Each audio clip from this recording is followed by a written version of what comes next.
Welcome back to the channel, people. KG is back with another video. Something a little different. Listen, it's international break. There's not a lot going on. So I thought I'd do something a little different. I've gone for the top 5 players of Leeds United season so far. Now, this is subjective. This is my opinion. So if you disagree or agree, drop it in the comments. I'm very interested to hear from yourselves. I'm also going to probably put the most disappointing 2 and give my reasons for that. Again, if you want to get involved in that, leave it in the comments.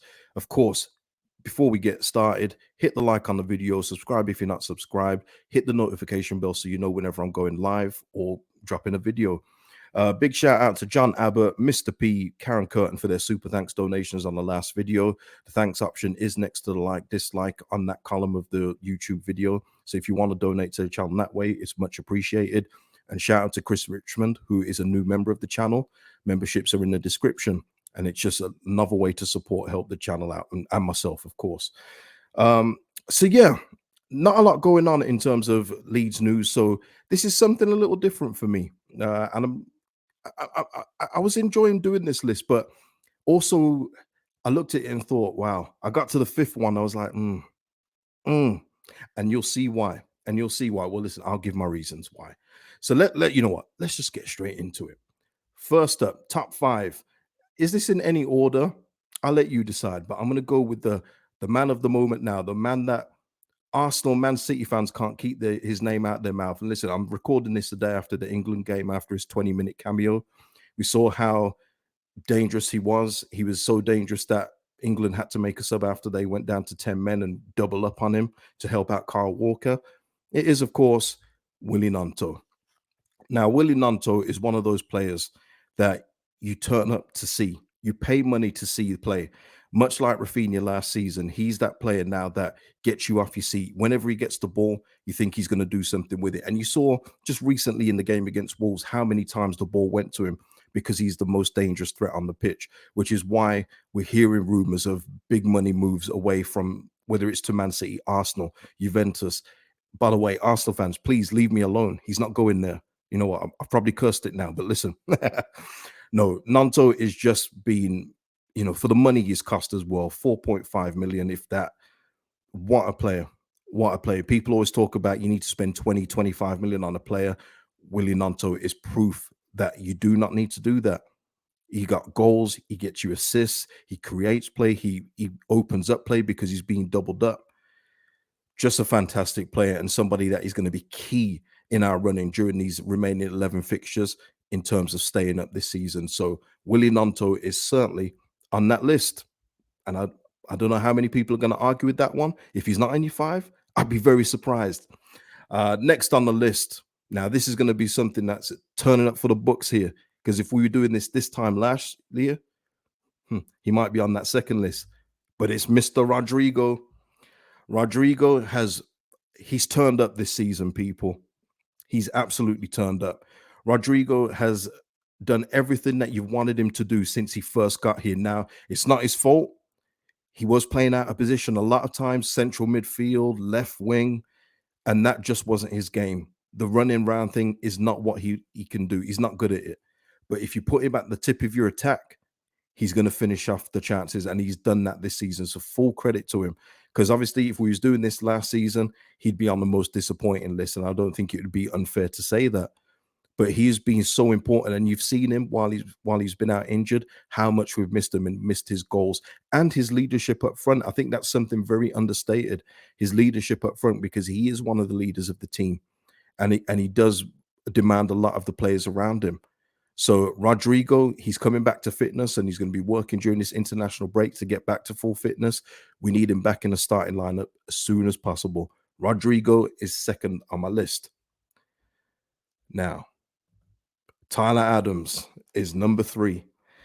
Tyler Adams, over the season on the whole, has been Mr. Consistent. He's been somebody that we can rely on in that central midfield. And not to take anything away from Calvin Phillips before, Calvin Phillips was a super player for Leeds United, and that shouldn't be forgotten, but he was unavailable a lot of the time. I think I heard a stat that he hadn't played more than 23 league games in a season, and considering we've been in the championship, that's pretty poor. But Tyler Adams, he's missed a couple games, but when he's played, he has been pretty much a 7 out of 10 at least in the games. There's been a bit of a stutter since Javi Gracia has come in as we adapt to new styles. It's not so much of us not having the ball anymore. It's about progressing with the ball. But being that defensive cover in front of the defense, I wouldn't have anybody else. I think he's absolutely brilliant.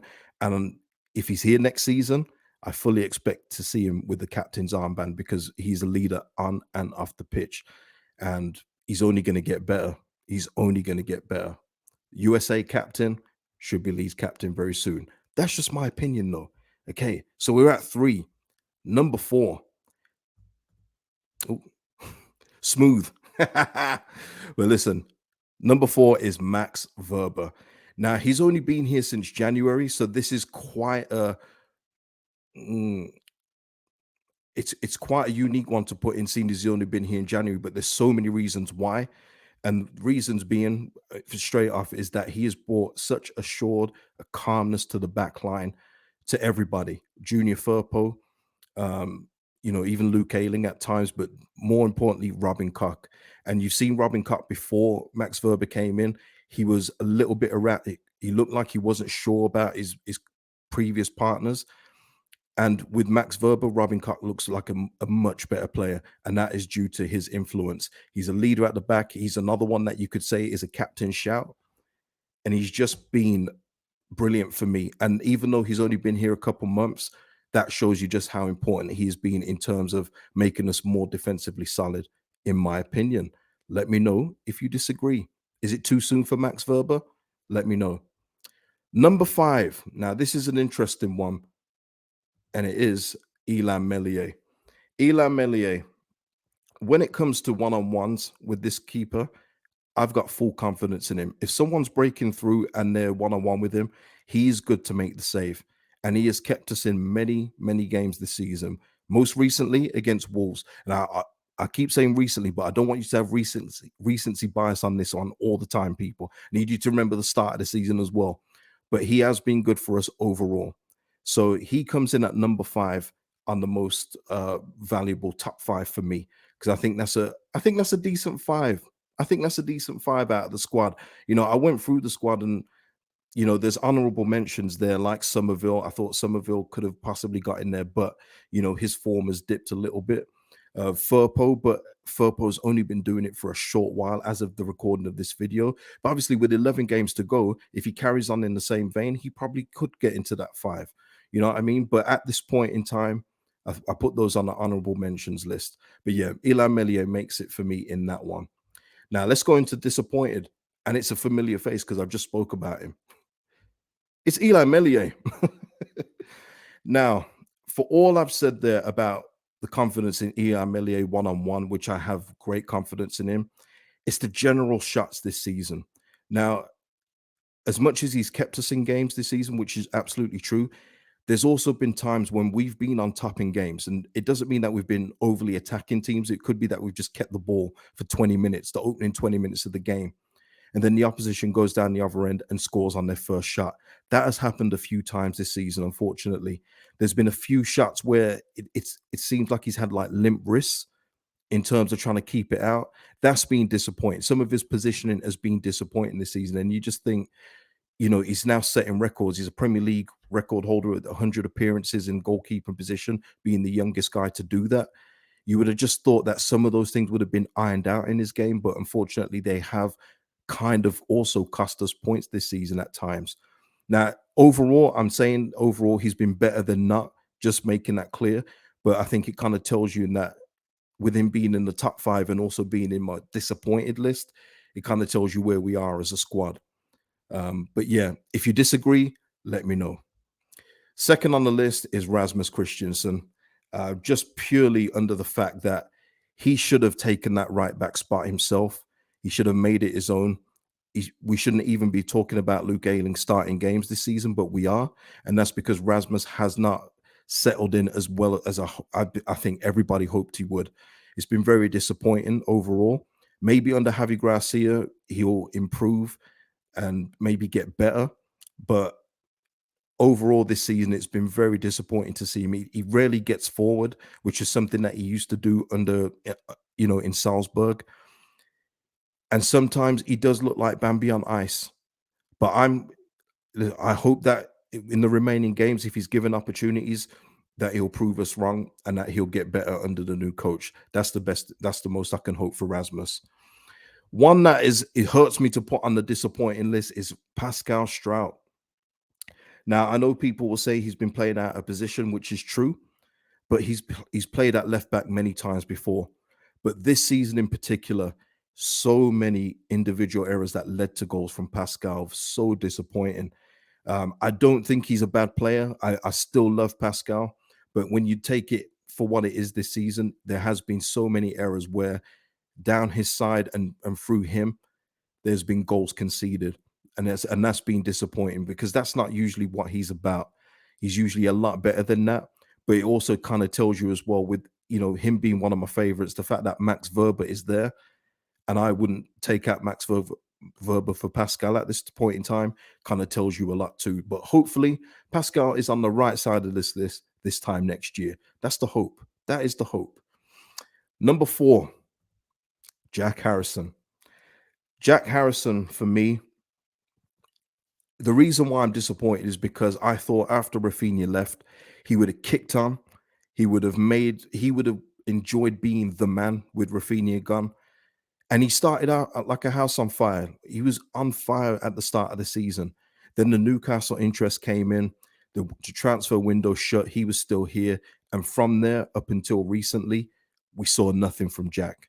Yes, he was playing in another role. He was playing a little bit more centrally, but it's about you have to seize your opportunities in the team. You have to make yourself undroppable. And for me, he hadn't done that. We're talking about a new contract for him if he's going to stay.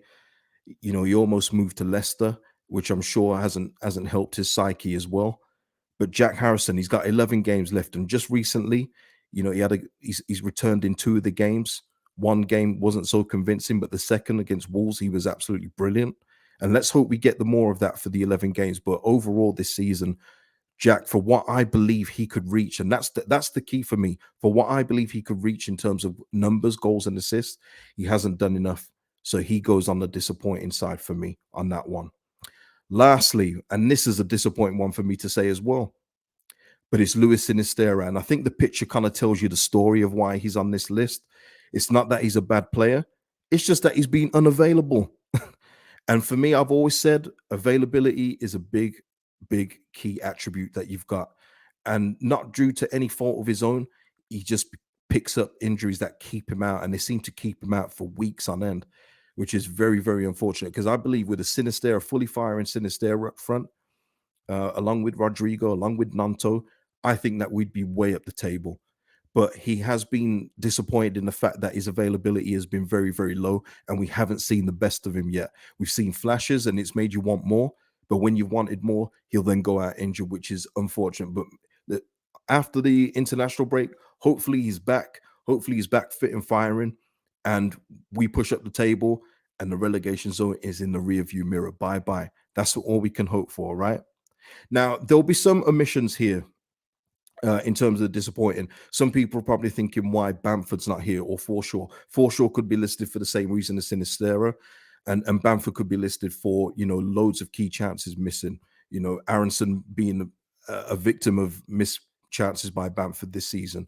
But the reason why they're not on my list personally is because they haven't disappointed me, because I don't expect anything from those 2 guys. So when I'm saying disappointed, it's because I expect something from those players.